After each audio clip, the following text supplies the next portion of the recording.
Gospel reading this morning is from excuse me, the book of Luke, chapter 2, verses 17 through 20. When they saw this, they made known what had been told to them about this child.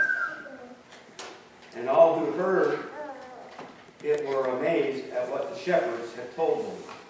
But Mary treasured all these words and pondered them in her heart. The shepherds returned, glorifying and praising God for all they had heard and seen, as it had been told to them. Thus concludes.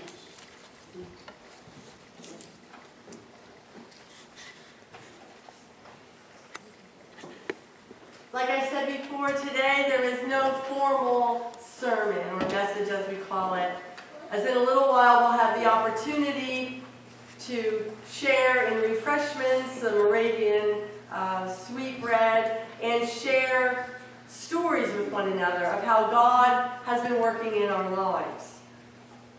But I do want to just share a very short reflection on this scripture. Isn't this the part of the Christmas story that we forget? Right? We remember the shepherds out in the field, and the angels come, and we remember them going to the manger, and they're there with their sheep. It's in all the nativities that we see. Speaking of nativities, did any of you notice that the wise men, they traveled? Oh, they're there, right? They were back there. They're getting closer, because next week is Epiphany, right? So they traveled closer. The shepherds were always there, but what we tend to forget is that once they had this tremendous experience of this visit from the angels and the journey to Bethlehem, and then having a personal encounter with Jesus and his parents, they left. Well, where did they go? They went back to their job. They went back to their routine. They were still shepherds. That had not changed, and yet everything was different. The difference was inside of them.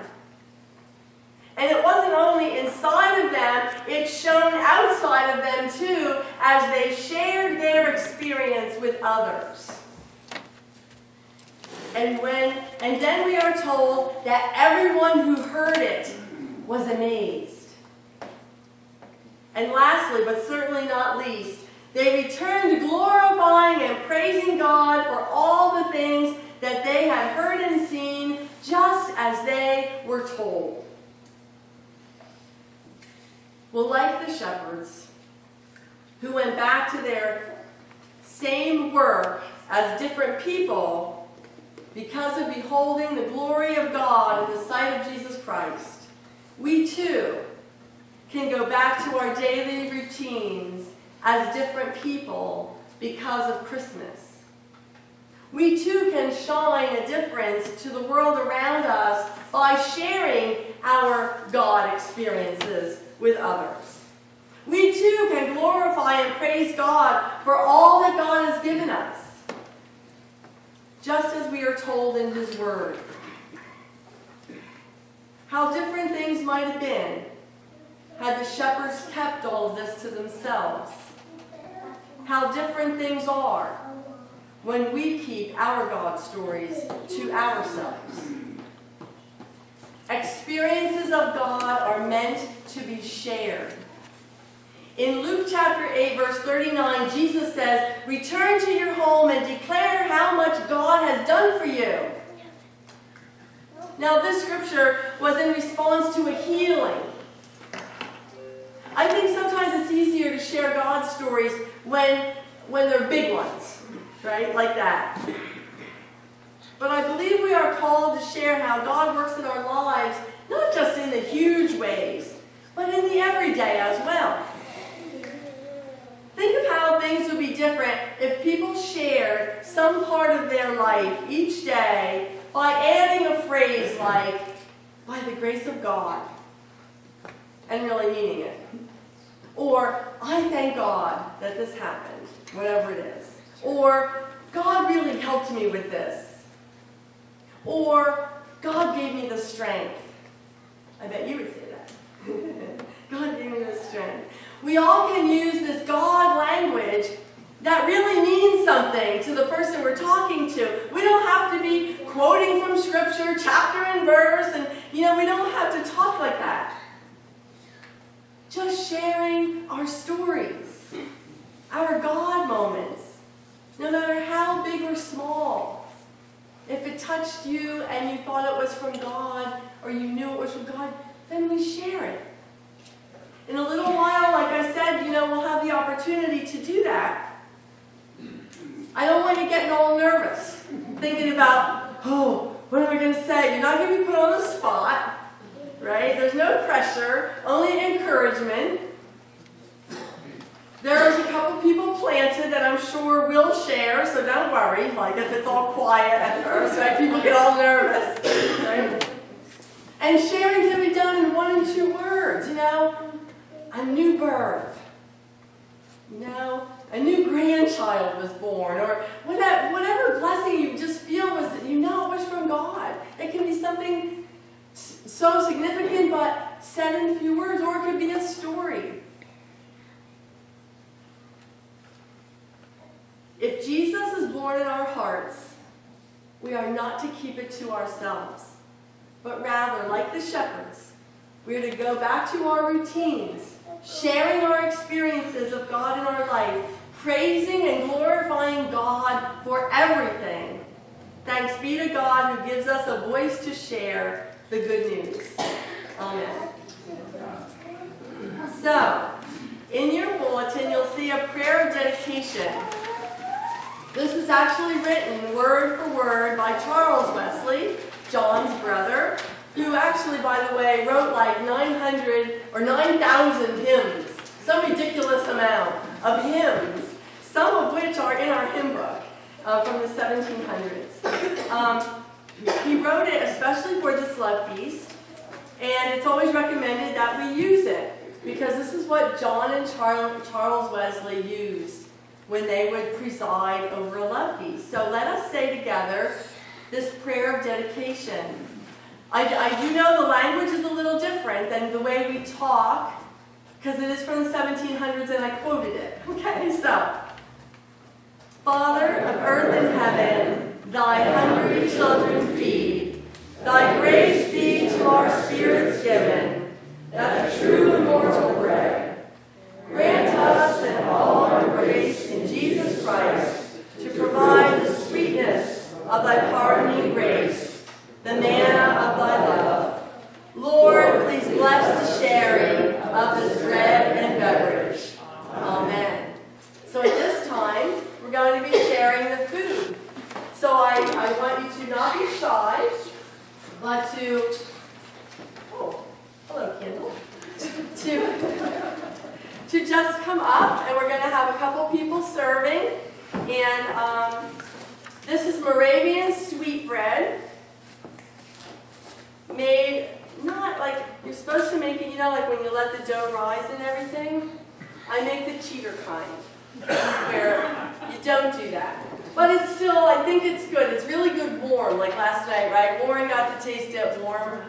So I think there'll be some left over. And so feel free to take some home and like warm it up a little, and then, So please come forward. We have coffee and tea. And one other instruction is, I know we have new carpet.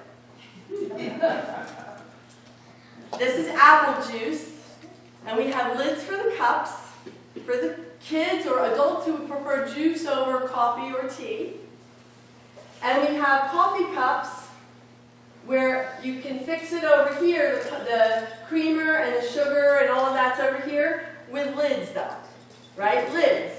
So all drinks get lids, okay? And the cake, I'm like, crumbs are, we have little plates and napkins. I'm not worrying about that crumb, but I want to be really respectful of the new carpet, because we're so blessed with that. So please come forward and come and help yourselves.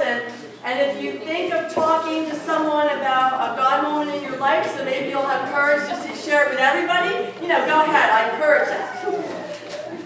Okay. Go ahead.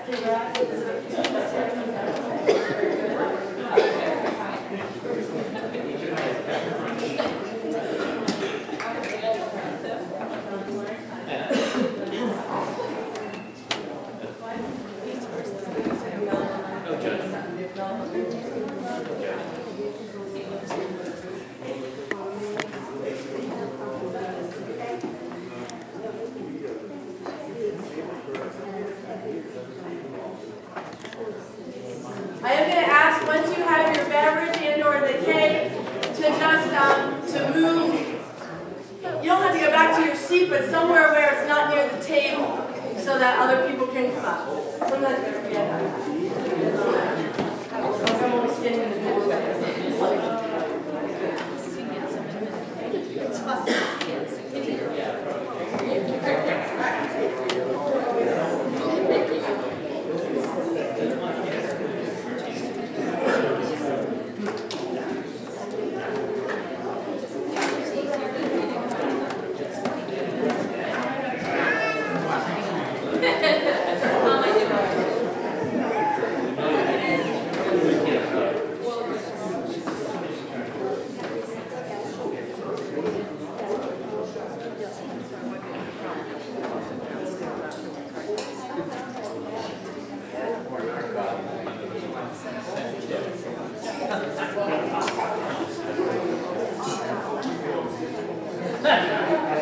No, they're all regular coffee, but we have tea and we have apple juice.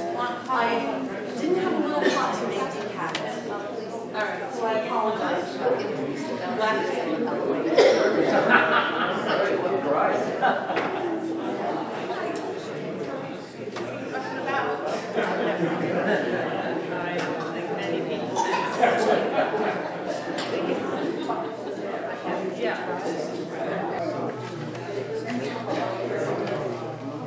So, this part is very informal. Just as you're talking amongst each other now, I just want to take a moment that if you want to share something with this faith community, that you can just raise your hand if you don't even want to stand up, and we'll just, look your way. We won't even look at you if you're like, just say it in your seat, or if you want to stand. So, sometimes we do hear people better when they stand where they are, if you're able. So, I'm going to start. Shocker, right? So, when I look over 2019, this doesn't have to be your big thing, right? But for me, I wanted to share this. It was coming here. And I tell anyone who will listen how God worked for me to come here. That I had already accepted a full-time position at Concord Hospital as a chaplain, a full-time chaplain. And how then I got asked just to fill in a couple Sundays here. And then I was asked, would you be a candidate? And I'm like, a candidate for what? For a full-time pastor. Really? So, I tell that story. You have no idea how many people I've told, because that is God. That is God. I asked God, Lord, we need medical benefits. That's where it all started, because I was working part-time all the time. We need medical benefits. And that's how it started. I'm like, wow, I'm going to get state benefits. It was Concord State Hospital where I got hired for the chaplain position. I'm like, wow, Lord, you've really provided, wow, right, state benefits. And then I come here, and it was like, wow, a full-time pastor. And I have to say, my heart has always, I think, been for church ministry. I love chaplaincy, but it gets very heavy. And I didn't really have anything to balance it. At one point, I was doing chaplaincy and church ministry, part-time, and they kind of balanced each other. But I just find so much joy and life. It's life-giving to me to be here. And that is of God, right? You can't make this stuff up of how it came to be. So, anyway, that's my story. I'm sticking to it. Next. For me, both as the moderator of this church as well as a member of the pastoral search committee, and I wasn't paid to say this, for me a God moment was Pastor Deb, bringing her here to us and being part of our church family, both as our pastor and as a friend. Thank you. I think the God moment for me was when we were conducting our organist search committee. We had a real hard time trying to find someone to fill in for Edna. And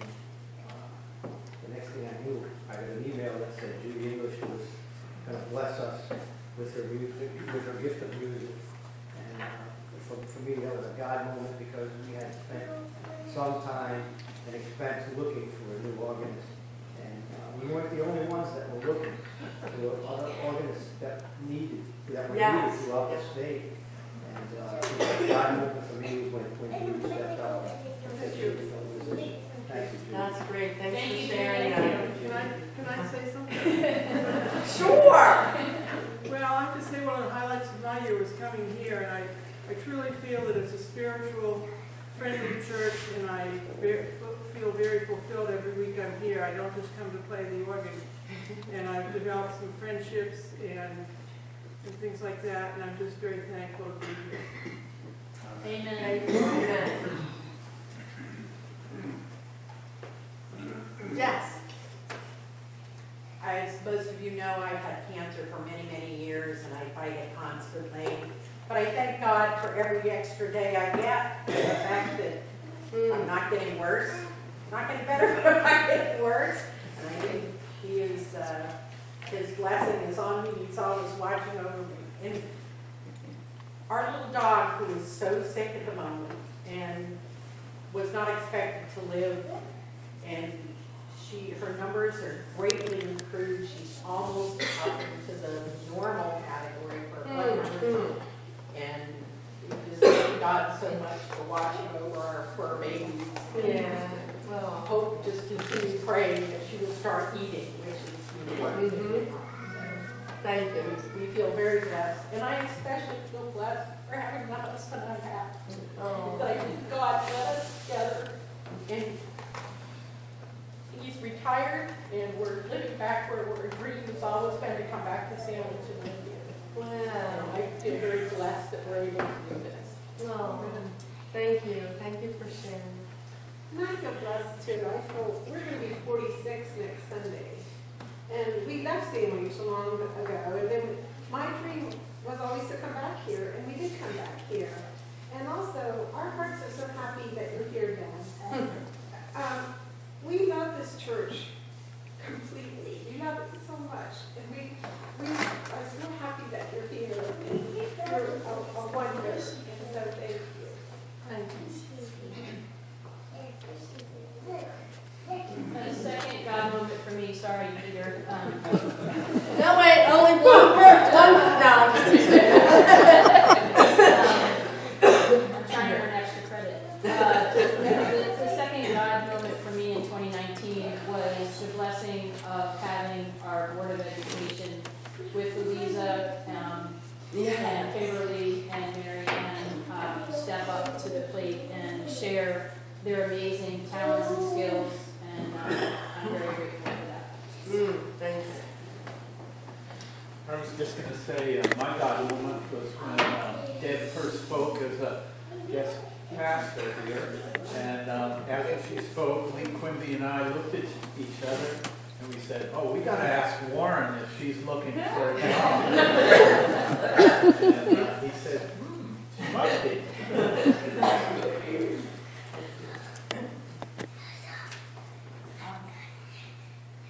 I guess I want to thank God for an email Jennifer sent me when she knew that I was out trying, when Pastor Mark left, I was out trying to find a church that would draw my kids in. A big prayer for me in 2019 was that my kids, don't interrupt, would want to come to church. I don't know why I want them here, but that my children would want to come to church. That's always been a battle for me, and there was a lot of Sundays that I sat here alone or at a different church alone. And Jennifer emailed me and said, no, I know you're out looking, and I'm not putting pressure on you, but just come here, Pastor Deb. She's coming, to visit on Sunday, and this is someone that we're considering. And I came that Sunday, and I was like, I really enjoyed the sermon. And since then, we've just continued praying. And whenever my kids are here, you have to know that that's their choice. I don't make them come.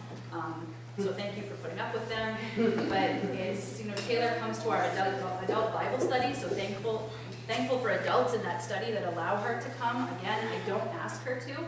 She wants to, and so I just thank God for the blessing of putting that in my children's hearts. And people who are putting up with it as well. So Yeah, children are a mother. Thank you for sharing. Yes. So for me, it was having my middle son Kyle with us for Christmas this year. Most of you know he's been dealing with addiction. He's come a long way, and I know God has a huge hand in that.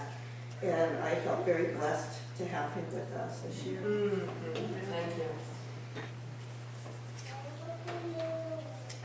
I don't do change very well. This year, thanks to the grace of God, I've coped with the new first decade, and I've moved sort of to a retirement community. And only by the grace of God that these things work out. Thank you.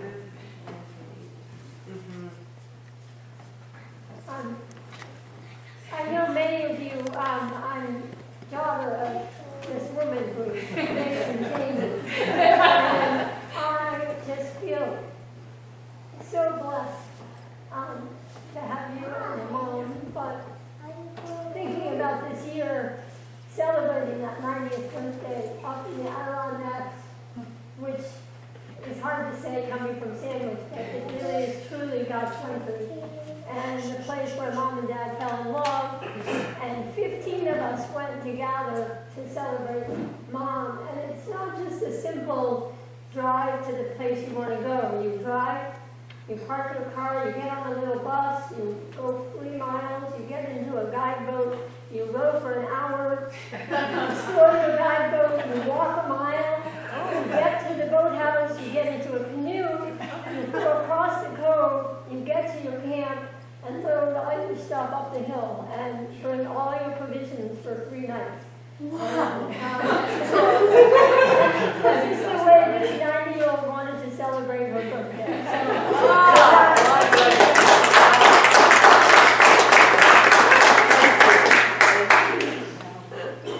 Yes, Leanne. I would like to say I'm grateful. Yes. Thanks be to God and you Oh. and Marshall and Jude. Amen. Thank you. Yes. We welcomed a new family into our family. My son Hunter got married 8 months ago. He told us 4 months ago. And we went to her family. He eloped out of Coastal Washington. He's in the Army. Yeah. Oh, thank you. Thank you. What else?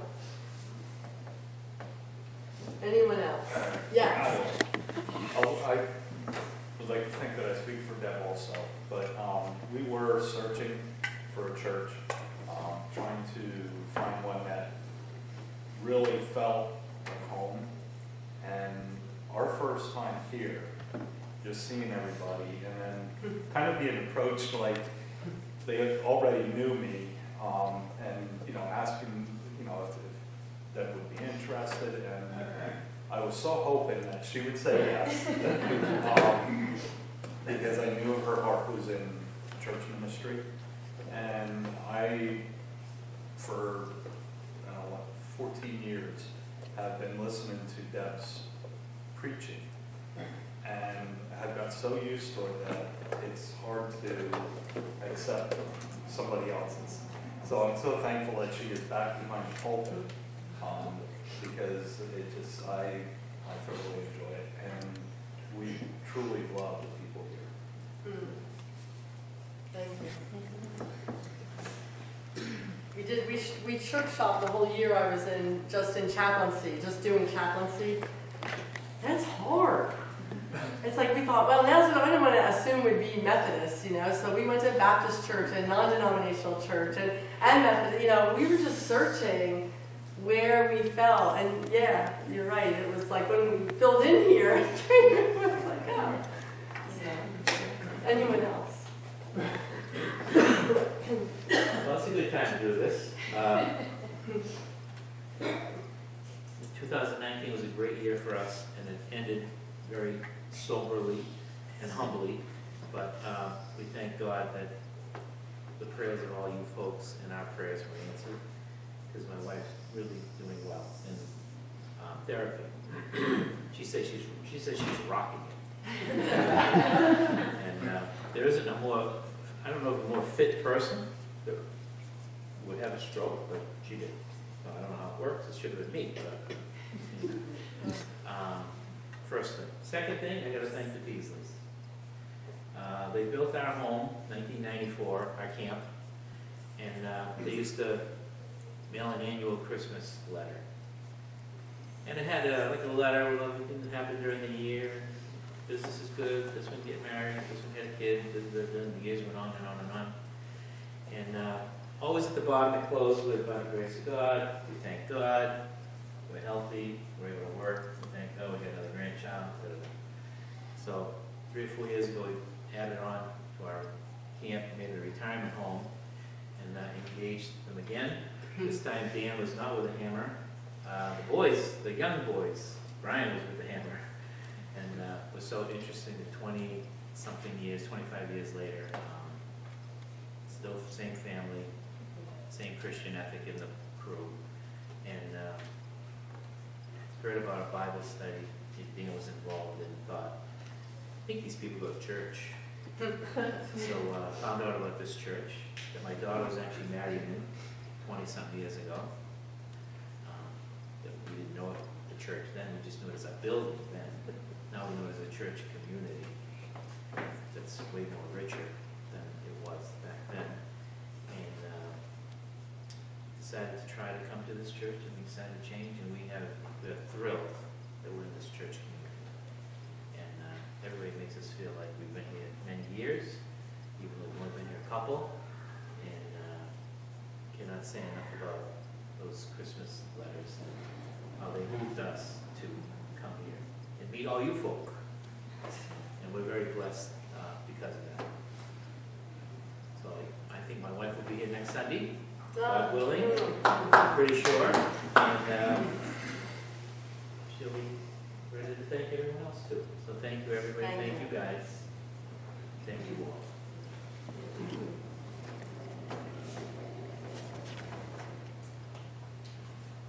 Since you had two, when you said the Peasleys, I had to say one of my God moments this year was at the fair.